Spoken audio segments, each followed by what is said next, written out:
because the homicide rate continues to gallop like a horse in full stride, and this gesture is intended to just raise awareness of the need for people to seek to resolve their differences in more peaceful ways. So, traditional colors for Waterhouse. They're kicking from north to south. Cavalier kicking in the opposite direction. And Waterhouse get us on the way in this third game of match week 2 in this Jamaica Premier League. Early touch for the two Thomas brothers, Denardo and Ricardo. King, fresh from national duties with Jamaica's senior reggae boys. Outstanding young man. Will be 21 years old on November 27. Already a Premier League champion. Starting player for the Premier League champion, Richard King. Very impressive young man, and you could say the same thing about any young player, well, any player on this Cavalier team. They're all youngsters, and I'm so proud of what they've done, and totally unaffiliated with the Cavalier football club family. When you see good things working out, you have to applaud it. Don't fall, don't fall! Early foul there on Courtney Allen. Here he's once again Allen inside the box. The cross was aimed in the direction of Dwayne Atkinson, but the broad-chested Elvis Wilson there to tidy up. First corner of the game goes to Cavalier. They're in no particular hurry to take it. Kenroy Campbell now just breaks out into a jog. There's Rudolph Speed, the technical director, and the man who has stuck with this project even when the team was relegated and he was being laughed out of town by everyone who told him that, yeah, we told you that you won't win anything with the kids, you won't survive. He came back with kids, and the kids are Premier League champions. Campbell's corner, put it away near post, firm header there. And Rudolph has worked in the junior programs for years. You think about his time with Mona, his time also at Wolmer's Boys. So very used to dealing with youngsters, and I think that's important as well. Knows how to relate to them to get the best out of them. And obviously the management from Cavalier, they've had a vision, and it's paying off. Marcel Gale has taken Waterhouse to the front gate of the Promised Land, but has had some difficulty breaking the gate down. Well, he's tried to open it the conventional way, then has tried to break it down, still can't enter. Told me he has a plan. He's gonna get there. Here comes Waterhouse though through. First touch for Cardell Benbow. He was bright and inventive in that first game, but he misplaces his first pass.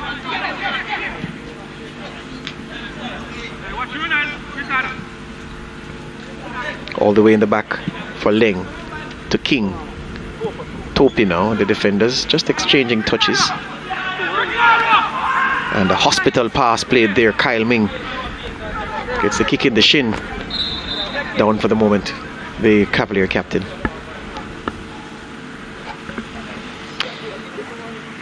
Sold him short there, Topi. And that pass was never on. It didn't really favour Ming. I'm not sure why he tried to force it. Jamoy Topi.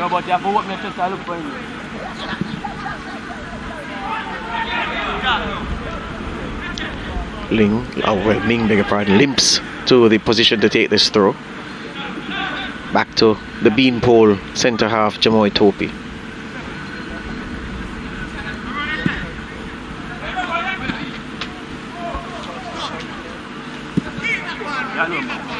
Topi once again. Cavalier very patient. Not a high-octane start, not as high-octane as we saw them start against Arnett Gardens, where they really flew out of the traps under the hot sun. Paid a price for it because they slowed in the second half, measuring their approach today. And what I would like about the Cavalier backline, very versatile players. You think of all of these youngsters, they've played in central roles as well as wide roles, especially at the youth level. Ming himself played as a central midfielder, has played as a centre back. He's now playing as a right back. Topi as well as at schoolboy level, and even for the Jamaica youth team, played centrally as well as has played right back as well. So very good to see the versatility. Good ball handlers, all of them.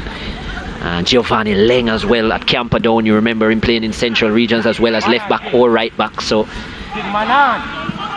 it's good to see two-footed players as well. Yes, you are. Yes, you're right. Rough housing there. Benbow penalised, tracking back and stopping the advance of Kenroy Campbell. Well, once again, it's Cavalier's throw. And it doesn't look like they're interested in taking it. Free kick because Benbow actually fouled him. Yeah. Benbow started on the left of the attack against Arnett Gardens, Chris. So what he was doing was going outside the winger on the dribble. He's playing on the right side, so his intention, what his instructions perhaps are, to cut in on the left foot and shoot. Yeah. I'm sure throughout the game you'll see some form of rotation as well, but we'll wait and see. Campbell and Leng. Atkinson. Nice change of pace, leaving Cockings on the ground. The goal is gaping, and Courtney Allen misses it. Oh my word! Dwayne Atkinson, just a little change of pace and sent Malik Cockings, left him sprawled on the turf. This is the moment, just a little change of pace there. Cockings slips, and Atkinson finds a pass to Allen. The goal gaping, and Allen somehow misses the target. That's an unbelievable miss by Allen. And we spoke about the pace and the skill of Dwayne Atkinson, and there we saw it. Great change of pace, good skill as well. And Allen. As I said, well, the man born in Manchester. Unbelievable miss. Wow. By the Cavalier number 9. Well, we have one for the misses of the season. We have a couple already, I can tell you that. Alric Otti from Mobile United has a candidate for one from the first game of the season against the same Waterhouse team. And you can add Courtney Allen. Allen's maybe even more difficult. Otti's ball was bouncing and the breeze was very strong. I think Allen's miss is worse than that one. That means Waterhouse have strong prayers. There you go. Anyway, Topi's lining up this free kick. A 3-man wall. He's going to go for a direct pop at goal. And very unconvincing effort by goalkeeper Kemar Fossey. He just shuffled it around the post for a corner. I'm wondering if he couldn't have caught that. Didn't get low at all. No real footwork to it, Foster. But I guess thwarted the danger. Good for Torpedo to at least get that on target. And my keeper has to take that, Chris. I'm sorry. Yeah, but he didn't get low enough. That's why he couldn't take it. Didn't bend the knees at all, Foster. It looked cumbersome, but he got the job done. Campbell again with this corner. Cavalier opening up the heart of the Waterhouse defense once.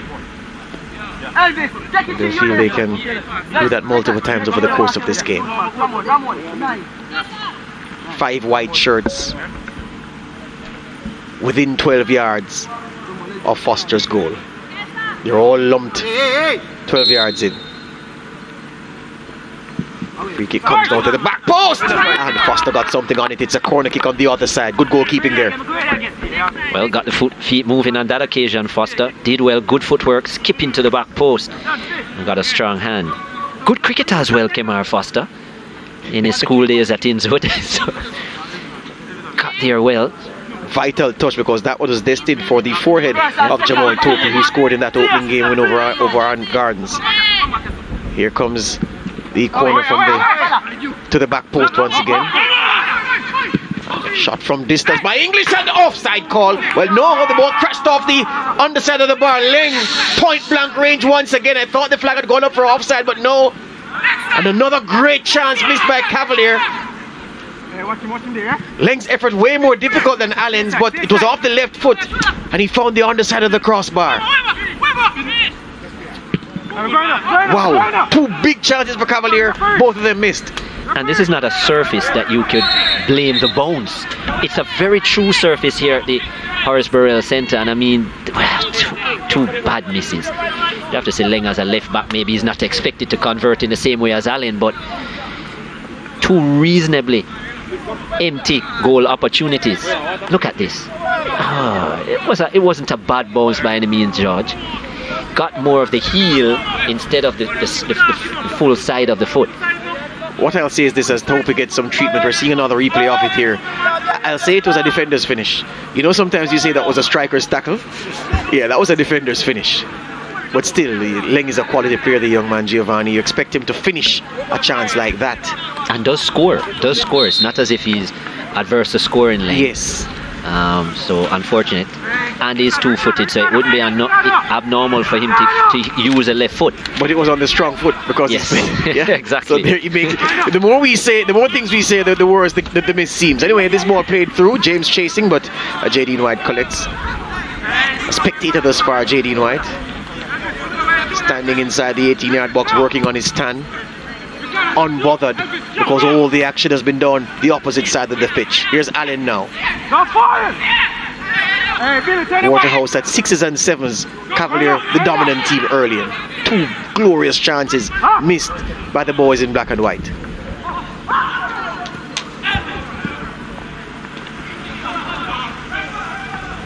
King taking his time about it. Doesn't like what he sees up front, so he goes across to his central defensive partner, Topi. He returns the favor. King surveys the landscape once again, uses Leng in this left back position.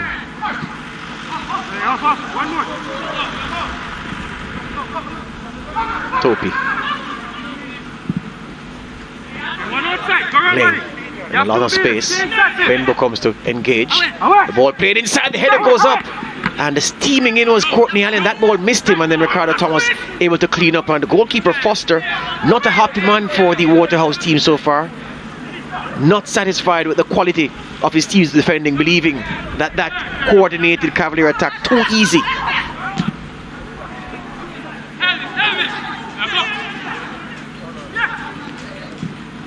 Howell to Thomas. Forward to Thomas into space now. Early cross whipped in, and Benbow steals in behind Leng. Leng had to be very alert there because Benbow stealthy, just closing him down, almost tippy-toeing, trying not to make a sound. But the defender was alert enough to turn it behind for the corner, taking short, taking quickly. This is Beadle. Can't beat Allen though. Well, come on, Campbell was back for Cavalier that time. This is Howell. Waterhouse looking to play themselves into this game. They've been second best so far. Denardo Thomas to his bro, Ricardo Thomas. Well, his bro would be his friend, right? So it's his brother. There you go.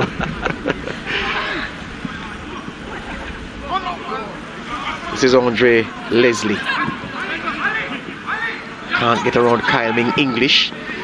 Wanted Allen to sprint into the channel. Allen didn't want to run there, and English turns away disgusted because Allen caused him to waste the pass. He believes.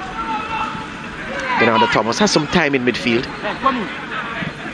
Rose to his brother Ricardo on the far side, but the pass is overhit. Throw to Cavalier in the 13th minute.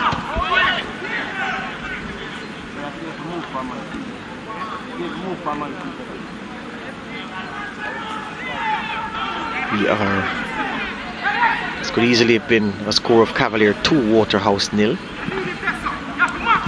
Will the defending champions rule missing those 2 chances? If you're gonna get 2 chances to score, you'd want those 2 relatively easy.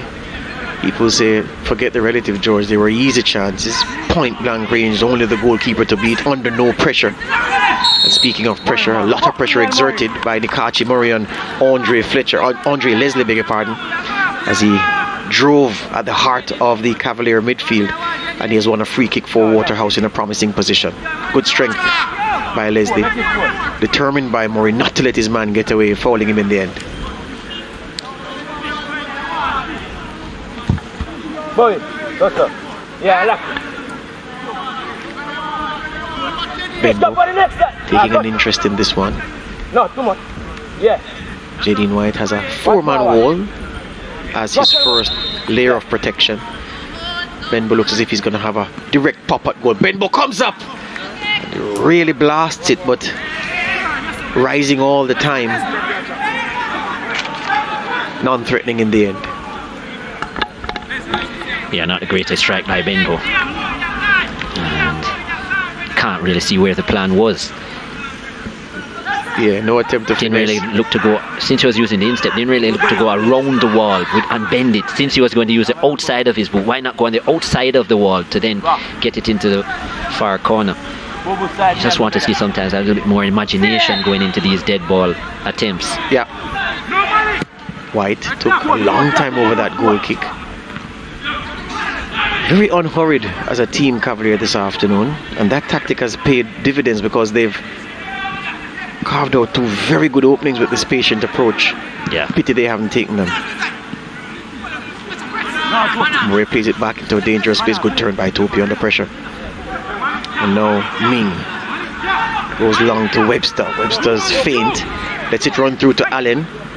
Cocking's back there to defend competently. Howell in midfield, the captain for Waterhouse, trying to get them moving. The Andres exchange passes. Leslie to Fletcher. Benbow now doesn't have an overlapping run just yet. Beadle gives it to him now, but Benbow almost gets into the way of the overlapping run. Benbow with a cross with the right foot to the back post. Topi watched it all the way, and then Ming finished with the clearance, and they were helped out by Webster in the end. Still alive though for Waterhouse. Not sure how many aerial duels Waterhouse will win. Denardo Thomas from range. Similar story to Benbow's free kick. Yeah. I actually think Waterhouse should be looking to play it along the carpet. You have the likes of King, Topi, and Ming in your back line. Leng is not short either. Yeah, they won't win any headers there. They won't be winning many aerial duels. On the carpet is where Waterhouse need to do the business. Clearly from their shooting they need a lower trajectory as well. For sure, my friend. Again, JD Noy taking a long time over this goal kick. A deliberate strategy by Cavalier to play it slow, it would seem. English wins it in midfield. Gives it away though. Howell under pressure. Uses Denardo Thomas. Ricardo gives him the overlapping run and gets the pass. Early cross into the box. Javon James takes it into the chest and he goes down. A goal! Easy as you please. Andre Fletcher steals in. And the ball fell loose inside the box. Strong play by Javon James. He took it on the chest initially, but he couldn't find his footing to sweep it goalwards. But Fletcher was there. Leslie was there, beg your pardon, to do the job, to get it done. It's 1-1. Good finish by Leslie. First of the season for him. And you'd have to say against a run of play, especially considering that Cavalier were the ones on the front foot and scrappy defending. Leng weak in the challenge. And good awareness, you must say, by Andre Leslie. Actually, it was Leng's tackle that put the ball into the path of Leslie. Yeah. To sweep home. Didn't have enough help, Leng, when you went down, as you said. It's against the run of play though, because the Cavalier team had the best chances. I think I said 1-1. It's 1-0. It should be on. It should be probably 2-1. Whatever happens, the Cavalier should be on the board, and that's the point of it. But they aren't. I've played better.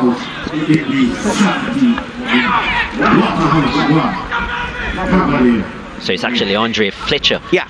With a finish. And scored from the penalty spot in last week's encounter. I was about to say to you that so he has 2 for the season now. Yeah.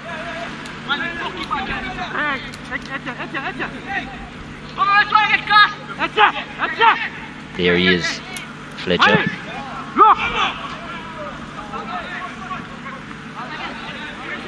Let's see if Cavalier dispense with the slow build-up that they've been employing. Don't see why they would, because they've created 2 good chances from it. It's just that the chances haven't been taken. 2 empty goals. 2 empty goals. Well, the goalkeeper was there, but I take the point you're making. They didn't take theirs. The first one Waterhouse created, they took. But that's the nature of football.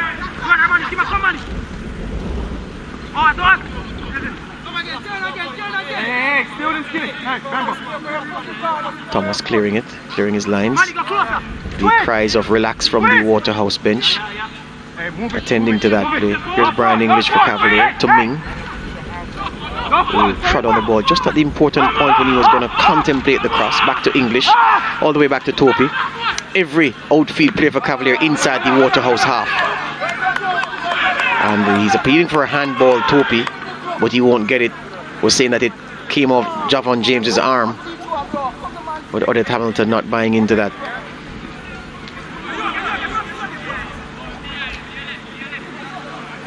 The last time they met in the final, of course, Cavalier went in front, held that lead for a long time. Jamoy Topi, who is on the ball now, was a scorer on that occasion. Yep. In fact, the last 2 times they met, well, they met twice last season, both after regulation time. They were all square. 1-1 in the final. They then went to penalties eventually, and it was 2-2 in the early season. And it was actually a brace scored by Damian Binns on that occasion, who is not here. He scored in both encounters, so, and he's missing in action, as you said earlier, due to injury. Yep.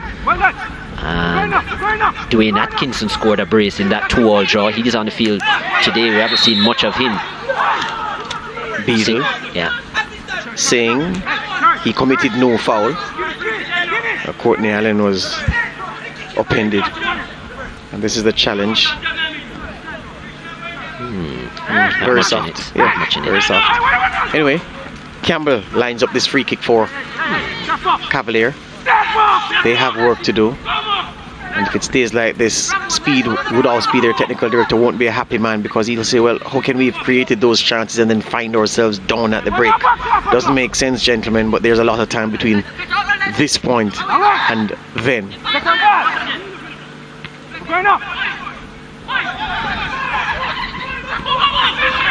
Allen's shot at goal directly at Foster. Well positioned, the goalkeeper. Easy take. And that was Webster in the end. Ronaldo Webster with the left foot. Talented youngster, Ronaldo Webster.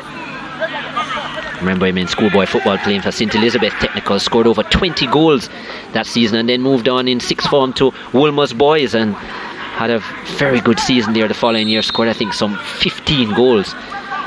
And certainly a very dangerous play in this Premier League. The Cavalier number 7. There he is. Very talented left foot. Howell switches the play for Beadle. Benbow. Beadle on the overlap. The cross should come from him now. Whips it to the back post. Bernardo Thomas missed it. Allen. Back with Waterhouse though. Murray, the human barrier there, as Leslie, his effort blocked.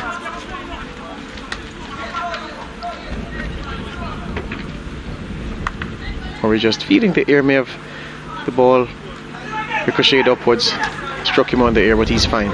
Here they come once again. Waterhouse, they have the lead. Leng muscles Benbow out, illegally so though, says Odette Hamilton. Benbow, ooh, there's an injury with the arm there, maybe. Yeah, that looks like a dislocated shoulder, perhaps. We know what that is like. Oh yes sir, you can tell. Yeah, it looks like that. Yes, you can see it's actually out of position there. Right here with landed awkwardly. Yeah, the angle of the landing. Yeah. Well, what is true is that he can pop it right back in and play for the rest of the game, but he'll have to be very careful of duels where he's pushing off on that side, because any weight that he has to bear on that side will cause it to pop right out again. Well, that's if it's not a first time injury, then he will be able to probably get it back in. If it's a first time injury, he probably won't be able to continue. What I'm saying to you, that the only way you can pop it back in is if it's not a first time injury. Exactly. Yes. If it's the first it has ever come out well, he's going to need some treatment. He looks fine. He's walking on. Yeah, he's fine. All right, good. All right, so this is what Cavalier have done so far in this first half. These are the misses. This is the reason that their water break team talk is perhaps not going so over well. This is the corner kick. Well, the play by Atkins, just a turn of pace to leave the defender, and he finds Allen, who clears the crossbar amazingly from point blank range, not even engaging the keeper to make a save. And then this one from Leng, point blank range once again, and the young left back finds the underside of the crossbar. Screams of despair. And if you listen to the interview with David Layla at the start of the game, he spoke about Cavalier needed to take their chances more, and looking to convert better, and there's examples of that not happening. Yeah. It's been a struggle for them. Yep. Tactically, they haven't done much wrong, to be fair. And so perhaps it is that Speed will just use the water break to reinforce the need to be calm in front of goal, to do what you train to do every day, because to score a goal, it's not something foreign that we're asking you to do. It's not something that you've never done before in your life, any of you out there in the outfield. That man Dwayne Atkinson scored 2 the last time these guys met in the regular season. It was a 2-all draw. This same venue last season. Atkinson with a brace, Binns with a brace, and then they met in the final, 1-all on that occasion. That occasion it was Topi who found the back of the net for Cavalier. So Atkinson, this is a fixture that he does enjoy, and it was actually he who created that opportunity for Allen. Yep. That should have been buried. Could have had an assist to his name, should have had an assist to his name. There's Topi. Yep. The man who scored last in the fixture. Topi may feel that Leng's challenge on James for the Waterhouse goal was a bit weak. Yeah. But then Leng will say, well, I did my job because I knocked the ball away, but it just so happens a teammate wasn't close by. There you go. Anyway, Beadle has this free kick from the foul on Benbow, which preceded the water break. Elvis Wilson runs up late to join the attack for Waterhouse. Beadle's free kick swung in. Back post, harmless. And Ming completes the clearance. Benbow back on the park. And looking no worse for that injury he had just now. Thomas. Cleared by Atkinson. Wilson. Unconvincing clearance. Fights back to window. Here's Howell. Waterhouse now dictating play. Ricardo Thomas down the flank, chased by Webster. Goes from step over routine, the young left back, robbed. Very good play by Webster, and Thomas runs back, as every good fullback will do when losing a duel, and tackles back, commits the foul, but halts the transition crucially.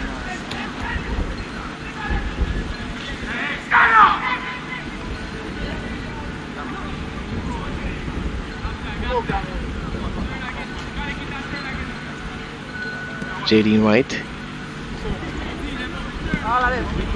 not really taking as long to restart the play as he did previously, but they still have it at the back, Cavalier, and just pressed by James. James is the lone man pressing for Cavalier. Goes across the press, Topi now, who launches it long. Atkinson's flick.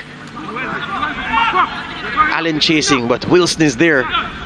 Wilson's clearance trapped by Webster. Webster robbed by the covering Denardo Thomas. Benbow, look how deep he's gone to collect.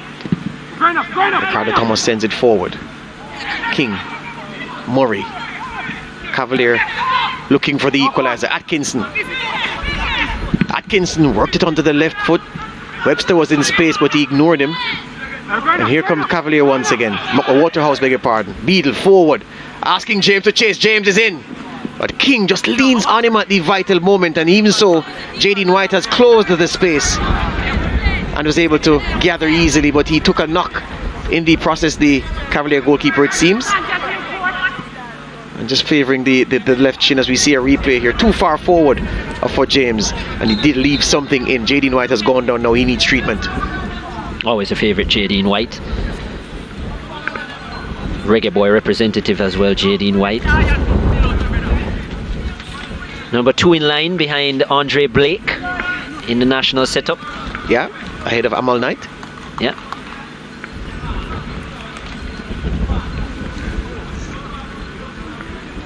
So we're in the 29th minute, almost 30 minutes in, and of what you've seen from them so far, would you say that the scoreline is reflective of what we've seen? Or we're talking about teams taking their chances. Playing football is about taking your chances. So would you say the scoreline is about right, or are Waterhouse fortunate to be in front? I think Cavalier certainly were on the front foot. I think Waterhouse has probably had the better of the last maybe 10 minutes or so, but I like the tempo that Cavalier actually started with. This is a moment that changed it all. There you see the challenge from Leng, and just didn't have the help. Didn't really make a full connection with the ball as well, but yeah, King not really aware enough to help out, and a goal for Fletcher, his second of the season. But yeah, Cavalier certainly should have taken their chance. I like the tempo at which Cavalier started the game. I think they have lost their way a bit with that. They have tried to slow down the game too much, which I doesn't think works in their favour, especially with their quick players and flank players. So I would like to see them increase the tempo. But as you said, you need to take your chances when you've gotten them, and they have certainly had two clear chances. Waterhouse, I wouldn't even say initially it was a chance. They just made the most of scrappy defending. Yeah. Credit the Waterhouse build-up play though, Chris, because Thomas's cross was bang on target, because it did find James in a crowded 18-yard box. He was under challenge and it found him, and his first touch wasn't good, but he battled back to make it a bit messy for the defenders, and then Fletcher was able to come in and score. Yeah. Apart from that though, Waterhouse, I don't even know if they have gotten in the 18-yard box of Cavalier, whereas Cavalier's been in and around the 18-yard box quite often of Waterhouse. But as you said, taking your chances is what counts at the end of the day. Beadle back to Foster.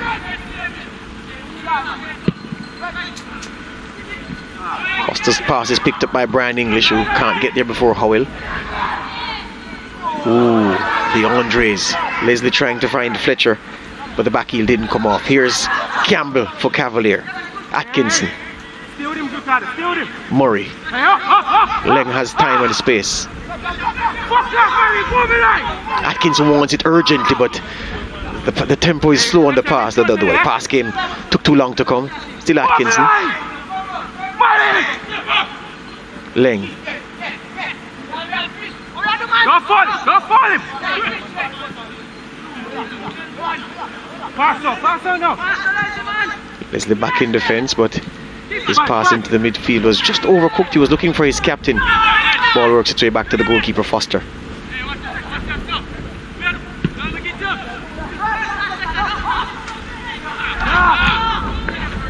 Murray. Nice first touch. English. Webster. Doesn't have the forward pass he likes. Goes back to his captain, Ming, and collects it. Webster. Forward to Ming, but just too much on it. The space was there, the pass was on, but overcooked, overhit by Ronaldo Webster. Even the wind factor, they have not adjusted well to that Cavalier. That's why there's a lot of overhit passes. They're actually playing with the wind, which means you need to alter the pace in which you pass the ball. And there you see, even along the turf, Webster guilty of that. Yeah, both teams just need to communicate better. I find a lot of that is missing. Hence you see teammates colliding with each other and so on. Just not enough communication happening there. On that pass, Denardo Thomas was telling Beadle, who was in the defensive third, that he expected that he would have been inside the Cavalier half, and Beadle was saying, well, man, I'm right behind you. You should have looked. Yeah. English. Topi. Chris Taylor wants Cavalier to increase the tempo at which they're passing the ball. Leng. Back to King. Surveys his options. Goes long, looking for Campbell, and finds him. Can he keep it in though? It's too long. He should have kept that in actually. He saw it coming. It's not as if the ball was hit with a lot of pace, so he should have adjusted. It was hanging for a while. Waterhouse do a lot better when Cavalier slow down the game. They regroup very well, get behind the ball, and so when you actually play at a high tempo, they find they're out of position a lot, Waterhouse. So Cavalier obviously have not done enough homework. Campbell, Allen, Wilson there to shut the door on that pass. Benbow, lovely first take and turn by Cardell Benbow in defense. Excellent from the ex-Mount Pleasant man, but his pass forward to James was intercepted. English. Oh, English and Ming, miscommunication, and into touch. English and Webster, beg your pardon.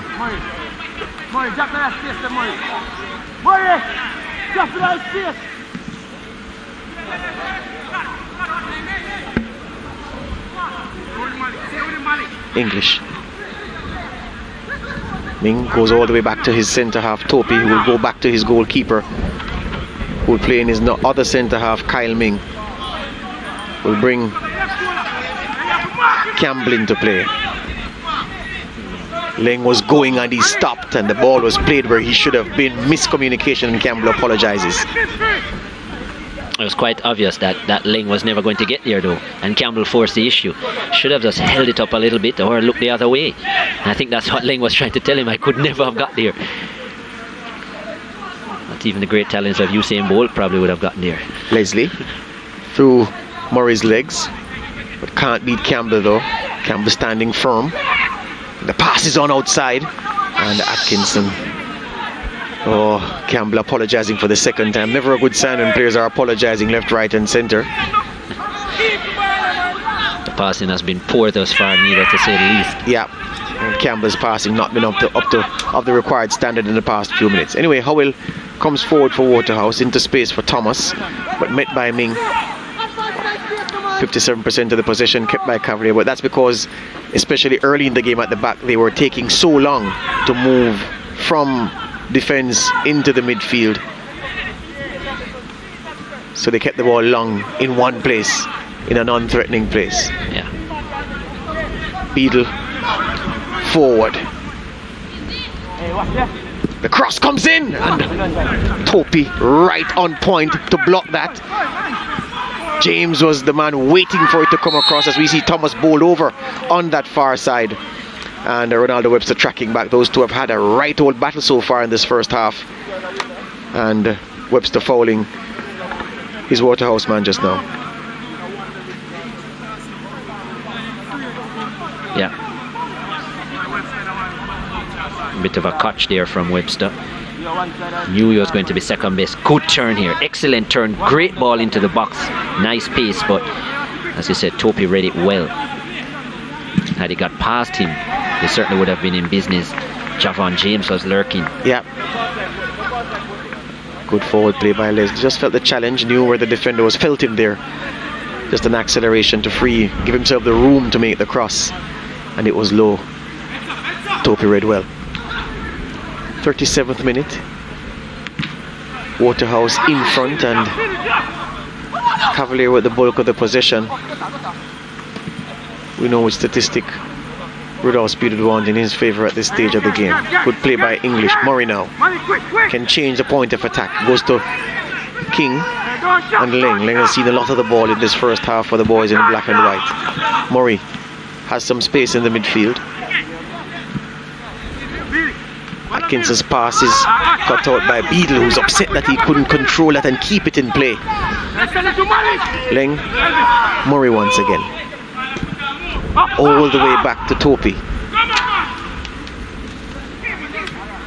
King, the Waterhouse frontman, not closing down the Cavalier men high, not pressing them high. The ball played forward, met by Cockings. There was a hint of a handball there where Leslie was concerned. The free set play on. This is Howell now, the captain for Waterhouse. Benbow in a left back position, plays it to the left back. Ricardo Thomas, who's further back than him. We spoke about the fact that chances are Benbow would have switched sides as well, the rotation. He started on the right, now to the left. And very usual to see that, especially with the flank midfielders. So, giving other options. Bernardo Thomas comes deep to collect. Back to Ricardo Thomas. Long ball looking for James. Topi has size. Favourite to take care of it, and he does well. Waterhouse starting to control the game a lot better. And Cavalier, I don't think, still evaluating the game well enough. Tempo much too slow. And look at the high line now that Waterhouse has been able to employ. Yep. And just allowing them to pass it amongst themselves at the back. Correct. This is Topi. Has no movement all day to pick a pass, but he doesn't see a pass that he likes. And the one that he liked, the ball runs through to Atkinson.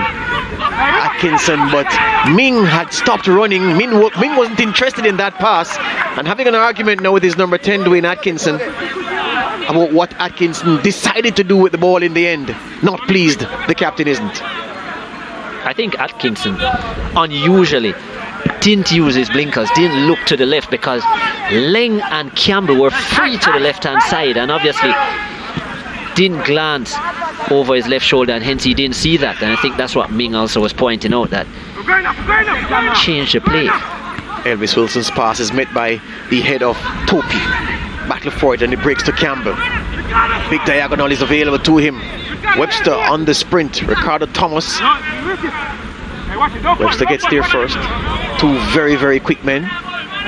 Webster back to English. English under pressure. He turns it over to Benbow. Here come Waterhouse now. Denardo Thomas has some space in front of him. English trying to close that space. Thomas around one tackle, and Ming's tackle enough for him to lose his footing. She's going to go to her pocket, Odette Hamilton, because she felt the Cavalier man committed a foul in Waterhouse. Were in the transition phase, trying to get to the 18-yard box. She books him. Agree with that, Cynical? Yeah, I think that was certainly a yellow card. Very late. Nothing malicious from Ming, but certainly late. No way he was going to get to the ball. I was a bit surprised at first that she took so long to take out the yellow card. I said, well, Ming really got away with one. Yep. But not to be. Elbow. The fourth official says there was an elbow by Brian English, and a man on the man writhing in agony. It's going to be red. Wow. The fourth, straight red card for Brian English. Absolutely certain the fourth official was that it was a red card offense, and he takes the short trip into the showers, Brian English. Ridiculous. In the highlights from yesterday's game, we spoke about the ridiculous nature of the tackling there. When we saw Kevon Isaacs picking up 2 yellow cards in the first half. But just look at this. What? It was actually a punch. Yeah. Punch to the right side, the left side of Ricardo Thomas's head. You're going to see it right here. So he swings up, and look at the hand comes down. Look at the Brian English's right hand. Yeah, that's the problem. That's the problem right there. Why would you do that? What's the sense in that from English? Cavalier have some problems. Irresponsible. I mean, you haven't only let yourself down, you've let down your team now. You're down a goal. You've now caused.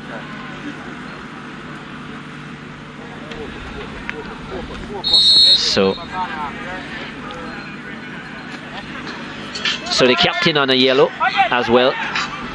His team reduced to 10 men. Cavalier not managing the pressure very well at all. Meanwhile, Foster, the Waterhouse goalkeeper, down, needing attention. A bit of a untidy end to this first half. Meanwhile, Ricardo Thomas still getting treatment over there on that far side. Slapped across the behind by Brian English, a frustrated Brian English. What was he frustrated about? Not quite sure.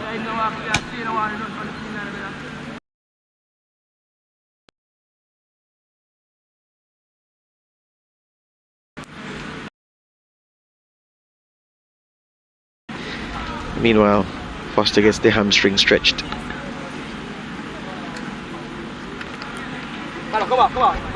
Started so brightly for Cavalier. Yep. As I said, 2 opportunities early. Tempo of the game really in their favour. And 1/2 chance for Waterhouse, not well dealt with by Cavalier. And Fletcher making it count. And since that, Waterhouse slowly but surely have taken over the management of the game. Cavalier have lost their way. They've dropped the tempo. They've now dropped a man. And it's good that you zeroed in on the point about tempo, Chris, because we saw moments earlier. Topi had the ball just inside his own half, and he had it for about 20 seconds. Just he wasn't dribbling. He was just looking. What am I going to do with it? There was no movement in front of him. No movement. Very static. And crucially, the Waterhouse forwards didn't press him. They just allowed him to. Okay, well, we have the channels covered, the passes covered. What are you going to do with it? And as a distributor, especially a midfielder, the worst thing you can see in front of you when you're looking to execute passes and utilize your vision is a static field in front of you. No movement, no options. Halftime not too far away, so Rudolph Speed can reset the tempo, reset the focus of this Cavalier team with 10 men in tough conditions. Very hot here at the UWJFF Captain Horace Burrell Centre of Excellence. And 1-0 down against a top quality team, one of the best teams in the league. Well, they are the defending champions, so there would have been tough matches last season as well that they would have had to have overcome. So they'll need to find a way. Wilson blast that into touch under no pressure. Certainly don't think it's beyond them by any means. Has to be a restart because Elliot Hamilton got into the way of Murray's pass to King. Nick Murray there, as you see, the number 6. Keen to see how much time is added on at the end of the 90. As if on cue, the fourth official raises the board. 5 minutes. We've had 5 minutes worth of stoppages in this first half. So we're going to play till minute 50.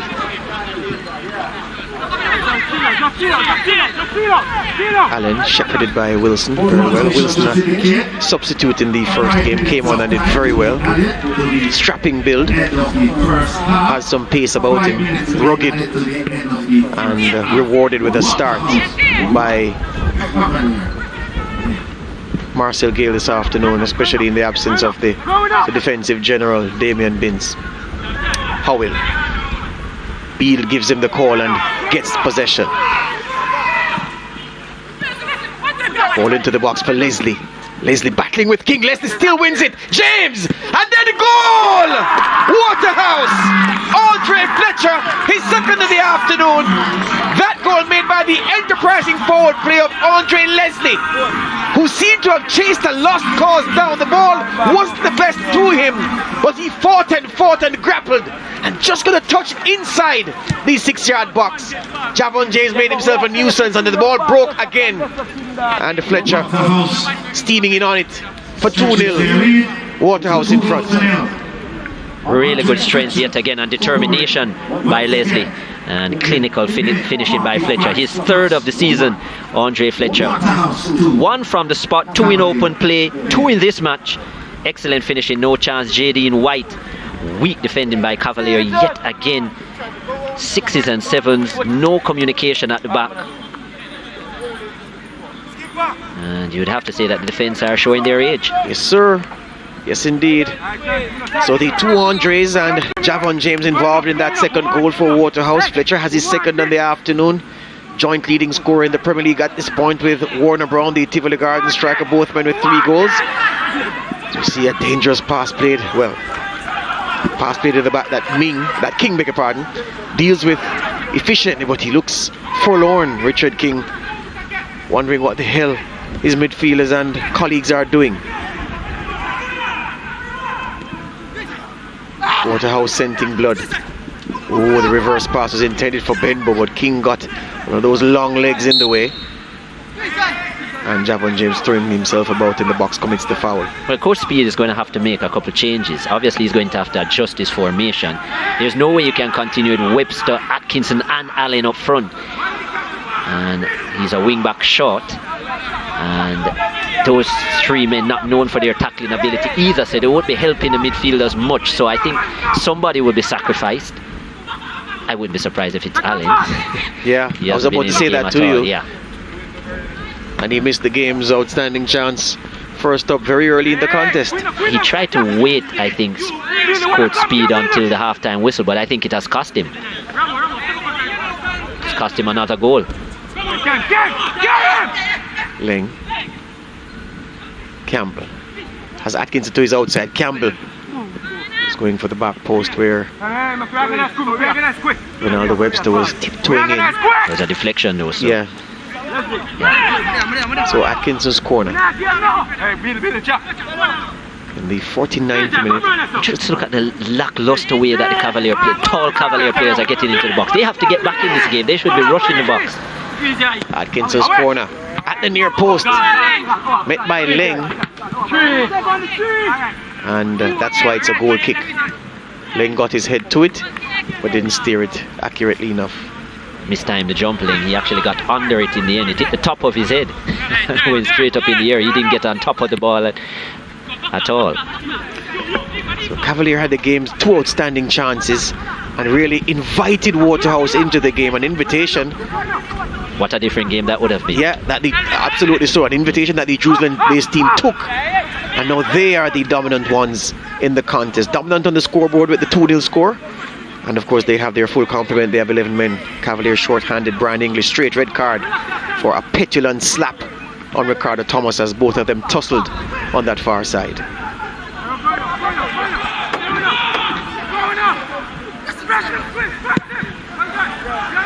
J.D. White sends this one back with interest. And offside call. Atkinson was offside when he came back and challenged for that. Hence the free kick to Waterhouse. Wilson can take his time with this. Beadle calling to him on this near side. Wilson sends it long, looking for one of his strikers. Oh, it hits King on the head. Most comical there. And yeah, the whistle sounds for half-time in this opening game of a double-header here at the UWI-JFF Captain Horace Burrell Centre of Excellence on this Monday. Match week 2 of the Jamaica Premier League. Cavalier, self-inflicted position they find themselves in. They're under stress, they're under strife. A man down, 2 goals down. Waterhouse, the dominant team. The story could have been so much different if these Cavalier boys had taken their chances when the game was at 0-0. We'll send you away when we come back. We'll have highlights of the first half action.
So 2 goals for Andre Fletcher, the difference between the teams at halftime in this Jamaica Premier League encounter here at the UWI-JFF Captain Horace Burrell Centre of Excellence.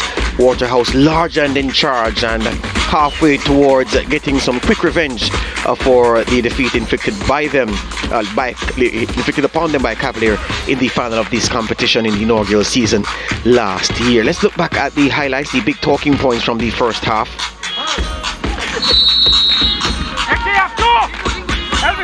Atkinson just easing away from Cockings and finding Allen, who skies it unbelievably.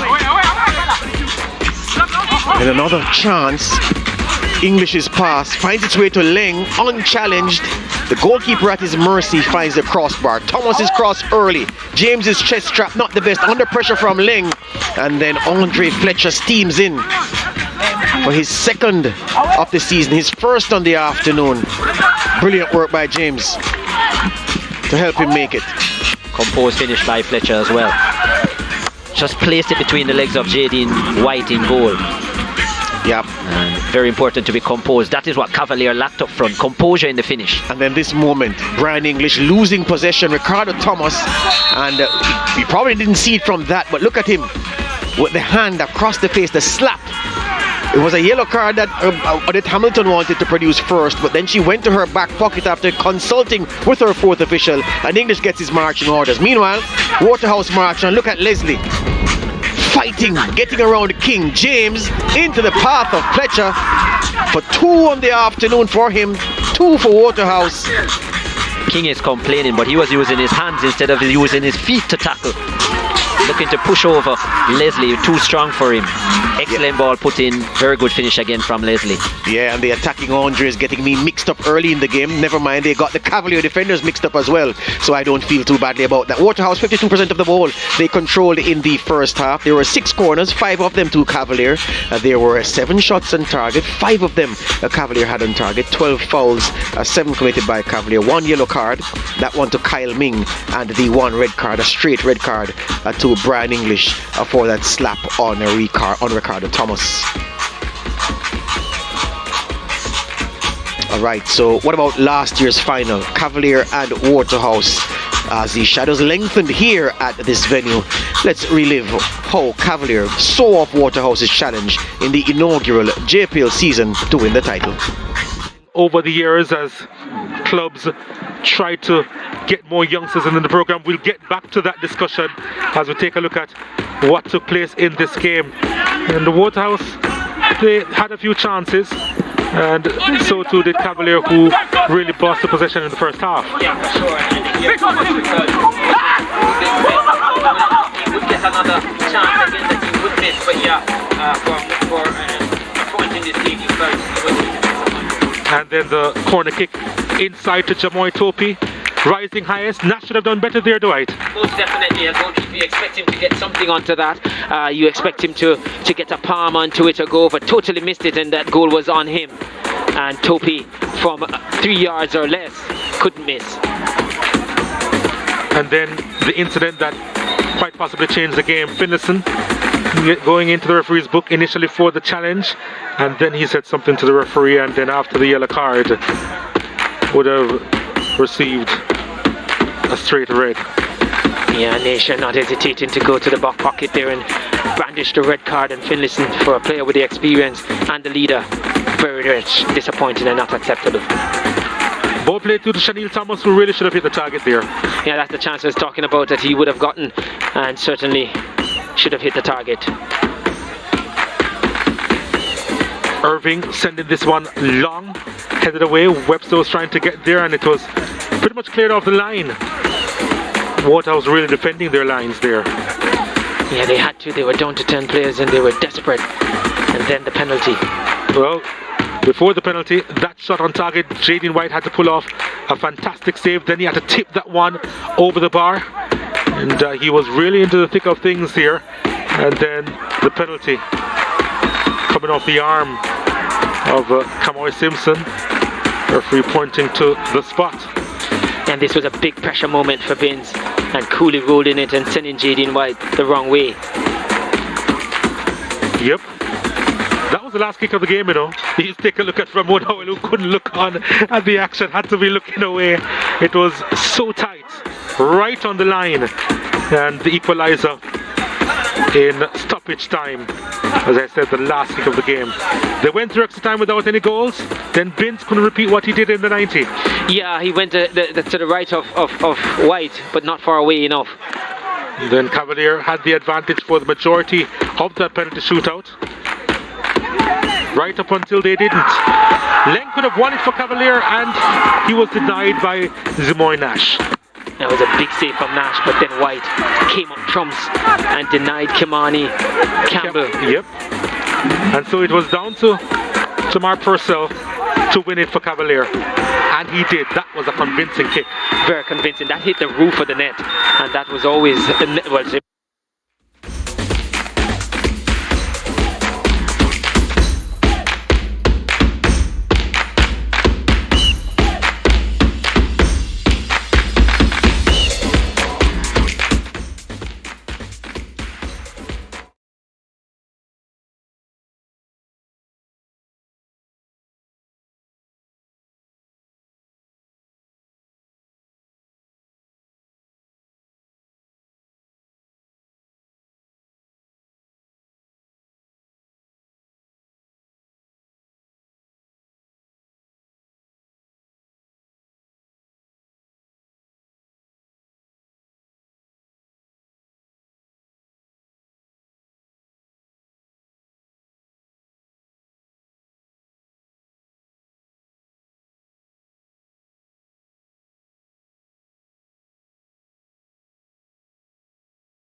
Back here under the bright afternoon sun at the UWI JFF Captain Horace Burrell Centre of Excellence, where Waterhouse are leading Cavalier 2-0 in this match week 2 encounter in the Jamaica Premier League. 2 goals for the man wearing number 15, Andre Fletcher, and Waterhouse may be already out of sight, especially given the fact that Cavalier are down to 10 men. Their midfield hardman Brian English given a straight red card for a petulant slap on Ricardo Thomas. So that's the tail of the tape, Chris, and Cavalier have it all to do from here.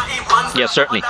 And after being on the front foot in the early 10 minutes or so of the game, it's certainly been all Waterhouse, and Andre Fletcher, leading goal scorer for them this season, 3 on the season, joint leading goal scorer overall in the Premier League, and exciting for Waterhouse after 45 minutes. They took their chances, Cavalier didn't. Yeah, this is the first one. Just a change of pace from Dwayne Atkins. It takes him away from Cockings. The ball centered to Courtney Allen, and how Courtney Allen missed that one, it should be an essay question by itself, and perhaps none of the answers will be satisfactory to the person doing the marking. The ball came to him, he had time, no pressure whatsoever, and he skied it. This was very early in the contest, and then English puts this one into the mixer, and look at Giovanni Leng on his stronger foot. and he can only find the underside of the crossbar from point blank range. Goalkeeper Foster very, very, very much happy to see it come off the underside of the crossbar at a point to Chris, when really he should have been picking it out of the back of his net. Yeah, certainly, and as you can see, the attacking zones there, just 10% in the flank areas, and that was utilised early. 25% down the middle for Cavalier, but as you said, the tempo of the game is where they've got it all wrong. They started well with the tempo, getting Waterhouse out of position, the pace of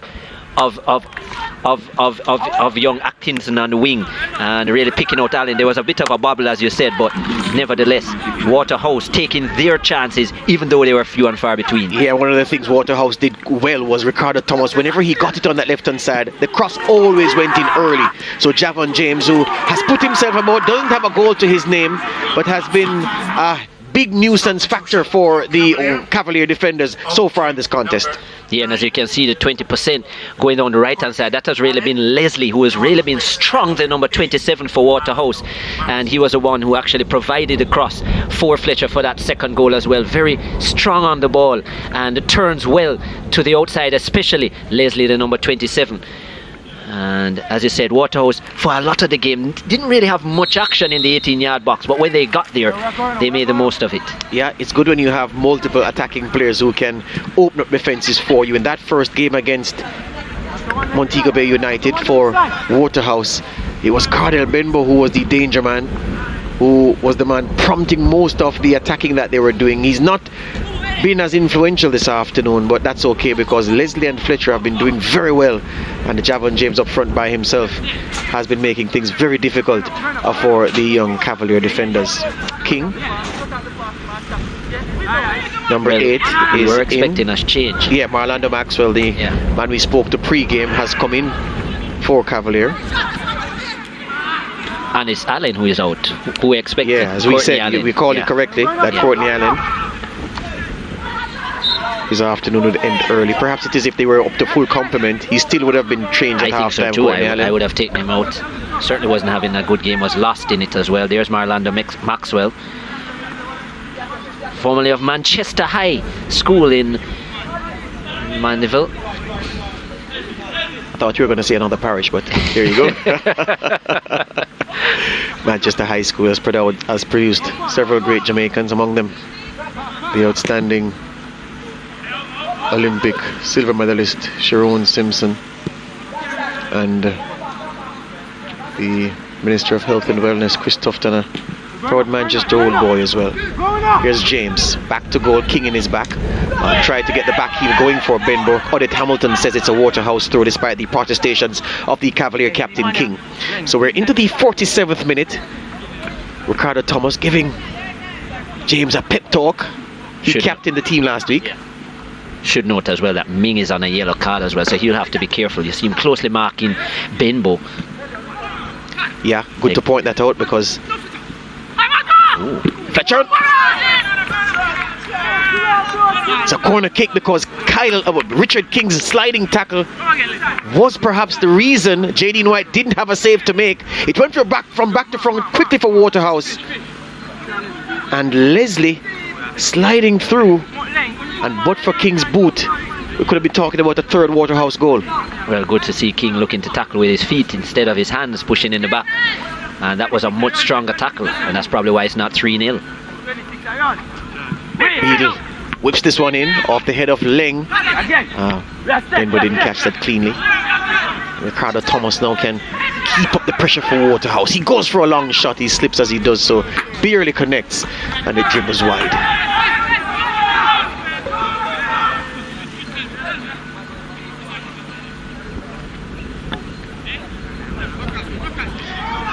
A feature of Cavaliers play in the first half was the slow build-up, which Chris didn't like after a point.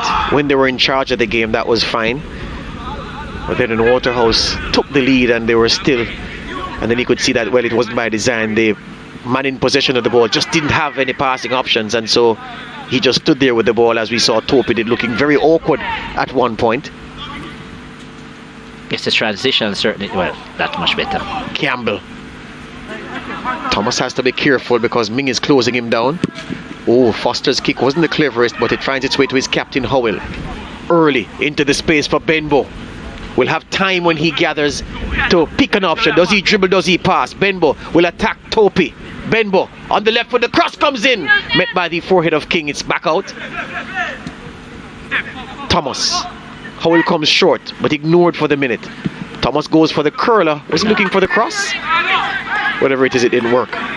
If you notice, both goals that Waterhouse scored, the pass was along the carpet, which is what we said would have been to Waterhouse's advantage. They're not going to have much joy in the ear because they're very early astute. Cavalier, tall players within the defense line. Topi, King, Ming, and Ling. All very tall. So along the carpet is where Waterhouse need to do their damage, and they have for their first 2 goals. Well, it's funny you said it, because I was going to mention to you that Leslie's chance just now came from a ball played on the carpet as well that King blocked on the slide. So that floor pass again, opening up the Cavaliers' defense. So yes, you're right on that. More susceptible along the ground. Cockings being chewed out by Thomas. Amazing is what Thomas is saying, that you could do something so silly. Cockings has the sheepish look, really giving the ball away. Now his captain gets stuck into him. Howell. Cockings won't. Well, he'll have a chance to atone quickly for that error, turning over possession very, very cheaply. Campbell can't keep his feet. The Waterhouse men saying they're through, that Hamilton disagrees. And Beadle has put in a good shift so far, Chris, the man wearing number 59 for Waterhouse. Yes. His job made it easy a lot of the times, but yes. Topi. Ming, high up in the Waterhouse half. Gets on the end of it. Can't find Webster though. Well, Webster wins possession for the moment. Elvis Wilson knocks it away, but Webster can't come in. No, he gives it away to James. James to Thomas. And running through is James, but it will go through to JD White. Just a little bit too long there. Maxwell under pressure, being closed down by the 2-goal man, Leslie. But the 2-goal man is Fletcher. Leslie there. All right. Kimani Campbell fouled, and Cavalier can start again. It's amazing. I've called these players a million times, Fletcher and Leslie. They've never confused me like this afternoon. I may need therapy after this game, Chris.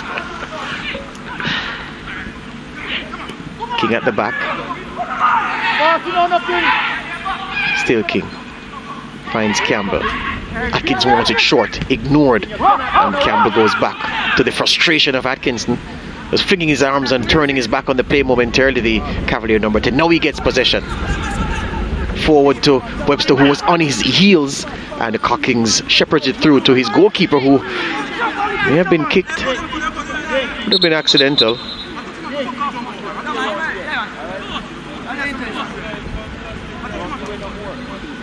This is it. Cockings just shielding up. And so who kicked him? I'm wondering. It certainly wasn't Webster. No. Let's see here. And it wasn't his teammate either. No. Both men hurdled him.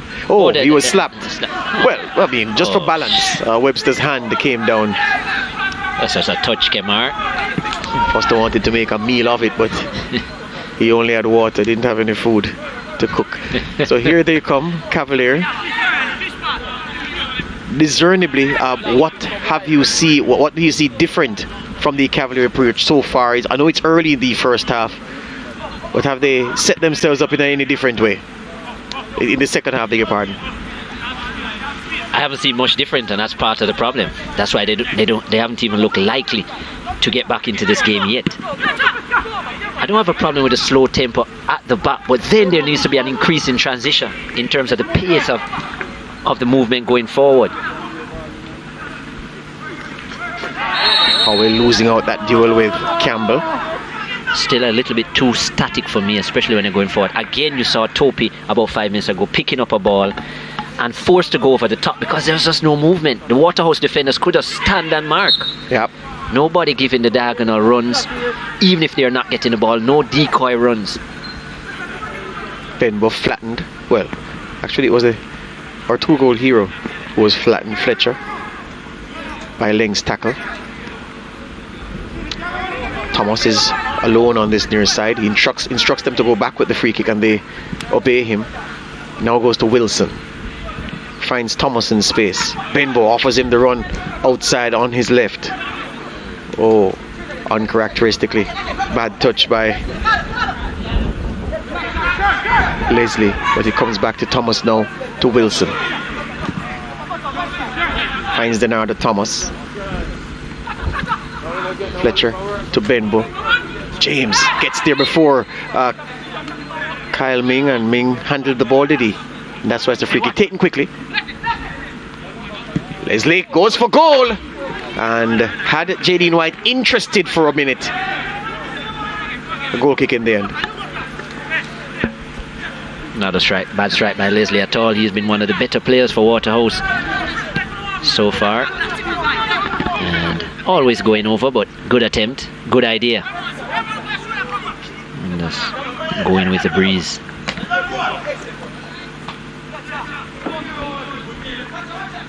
Marcel Gale hasn't sat since the start of this game, has been on his feet for the 50+ minutes that we've seen action, driving his team on from the sidelines. Oh. So Topi's ball didn't enter the field of play, so he gets the chance to retake it.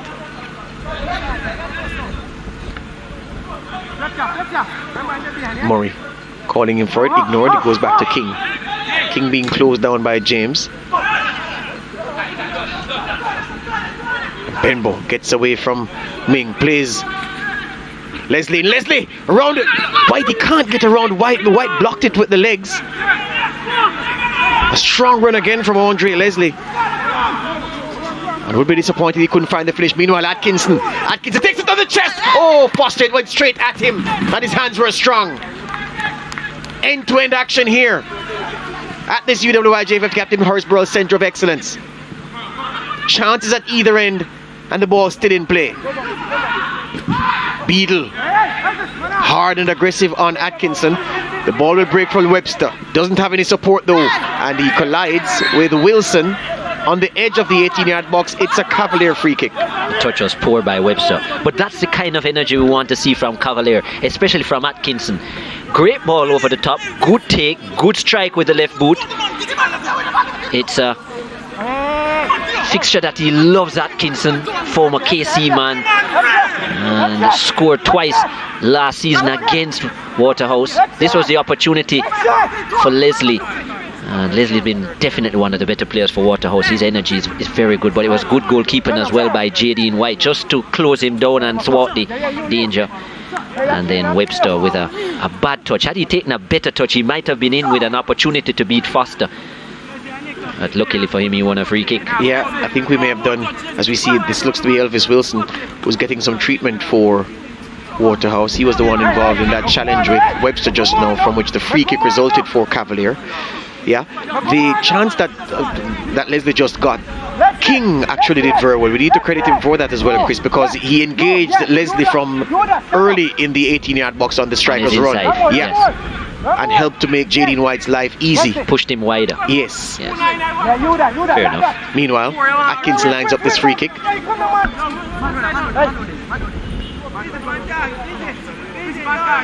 19 meters out. What can he do? Direct shot on target, pushed away by the goalkeeper at his near post. On target, needed a save, and Foster produced it, Kamara Foster, and has gone down injured. Has always been good from the dead ball, Dwayne Atkinson. No surprise that he took it, no surprise that it's on target. Seemed like he created an injury for Foster as well. Just as improved his aggression, Atkinson, and so he's looked a lot more dangerous. Good strike to the near post. Comfortable save for Foster. I don't think that was ever going to beat him, but it was good to see it on target. Yep. The Waterhouse players just having a mini conference midway their own half, led by their captain Howell. It involves Wilson, Thomas, Cockings and Benbow, and there it is. Benbow the most vocal. Well, they're having two conversations because Howell is talking to Wilson and then Benbow is having a private conversation with Cockings, and then Thomas now is venting his frustration at something. But good to see these Waterhouse boys keyed in and intending to see this all the way through. Very experienced Benbow. He's played for quite a few Premier League teams in his career. Had a stint overseas as well at Penn FC in the USL. Yeah. There he is, Benbow. He's played for Portmore. Has had 2 stints at Waterhouse. Was there in 2017. Now he's returned. And also last season he was with Mount Pleasant. I think he spent 2 years, 2 seasons. 2 seasons. Mount Pleasant. There were moments in his first Waterhouse stint where he would perform like the best player in the top flight, the Red Stripe Premier League as it was then. 2017-18. Scored 7 goals in that season too. In tandem with Kamara Bushy-Beckford, they made Waterhouse box office on a Monday night, especially at their home stadium. 7 goals has been his best return at the top flight here in Jamaica. And was a member of the Jamaica under-21 team, I remember, back in 2014 as well. Colin Anderson now sent to warm up by Rudolph Speed. Needs more up front, and he's going for the Excalibur man who runs so fast he can bore a hole in the wind, Colin Anderson. This afternoon they may be calling on him. Foster is rather fragile for a big man though, Chris. I've seen some moments of contact where he's gone down looking as if he's been poleaxed.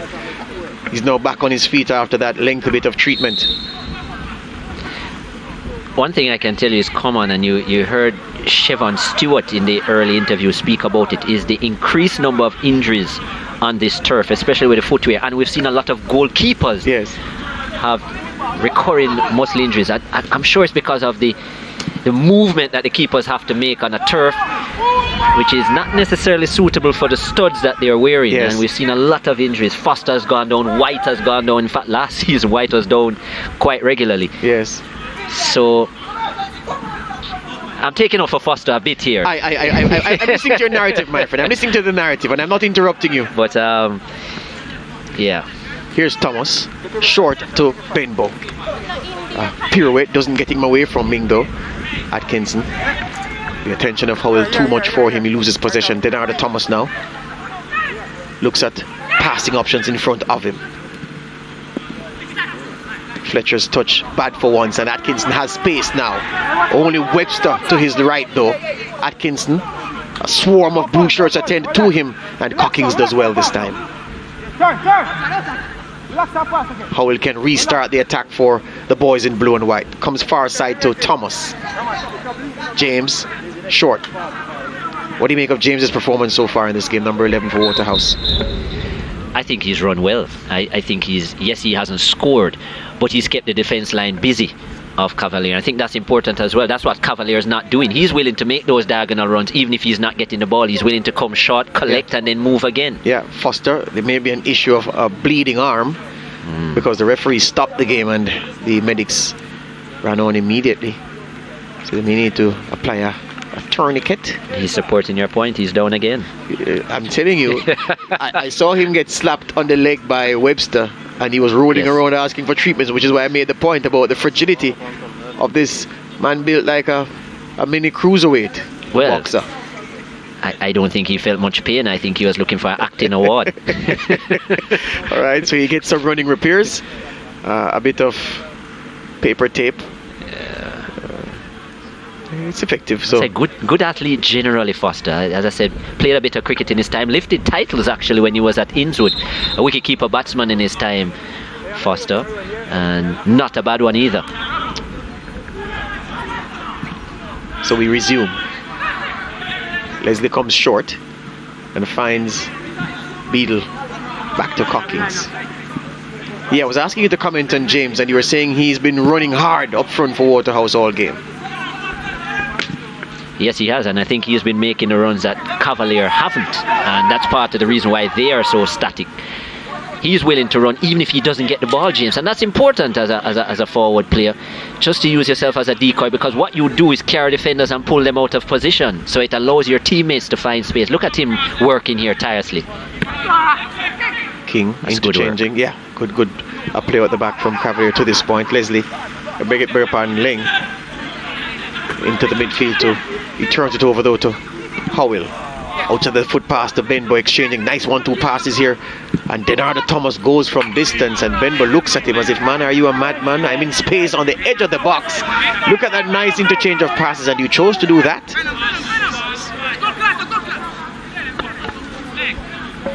Hammering the perimeter fence at the back.